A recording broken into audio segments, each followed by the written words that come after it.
Assalamu alaikum dear students, how are you? I hope you are doing very well. Today our topic is हरूफ तहज्जी की आधी अशकाल या फिर हरूफ तहज्जी की छोटी अशकाल। तो हम आज इसके बारे में सीखेंगे कि ये क्या होती हैं। हरूफ तहज्जी उर्दू के जो हरूफ हैं उनको कहा जाता है और इनकी आधी अशकाल या इनकी छोटी अशकाल जो हैं वो इनको हाफ लिखा जाता है, जैसे कि पूरा नहीं थोड़ा लिखा जाता है। आधी अशकाल का सीखना जो है वो बहुत ज़रूरी है। अल्फाज जब हम बनाते हैं तो उसमें हम पूरा पूरा हर्फ जो है वो नहीं लिखते, बल्कि हम उसकी आधी अशकाल लिखते हैं। ठीक है, तो ये जो हैं इनकी प्रैक्टिस करना, इनको लिखना सीखना बहुत ज़रूरी है। ठीक है, तो आज जो हमारा वर्क है उसमें हम आज वो है स्वाद का ख़ानदान। स्वाद के ख़ानदान में दो हरूफ हैं, स्वाद।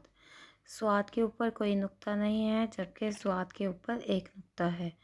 आइए अब हम लिखना शुरू करते हैं स्वाद और स्वाद।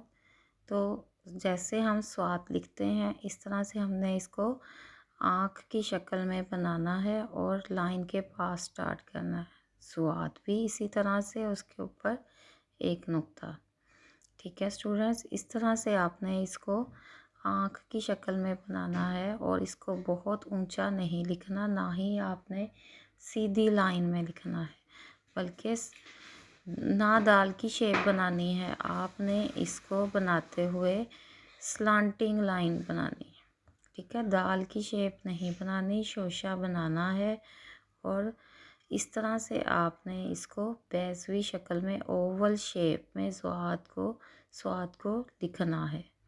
ठीक है स्टूडेंट्स, ये फॉर्मेशन जो है आपकी स्वाद और स्वाद की होनी चाहिए। कुछ बच्चे ऐसे गुलाई में लिखते हैं, ये रॉन्ग है। गुलाई में नहीं लिखना, बल्कि आपने ओवल शेप बनानी है और स्लांटिंग लाइन बनानी है आपने। ठीक है, ये सारी चीज़ों का आपने ध्यान रखना है। घर में आपने इसकी प्रैक्टिस करनी है। अब तक जो हम हरूफ पढ़ चुके हैं उनमें उनकी छोटी अशकाल में बे के ख़ानदान की, जीम के ख़ानदान की, सीन के ख़ानदान और स्वाद के ख़ानदान की छोटी अशकाल हमने कर ली हैं। आपने इनकी प्रैक्टिस करनी है।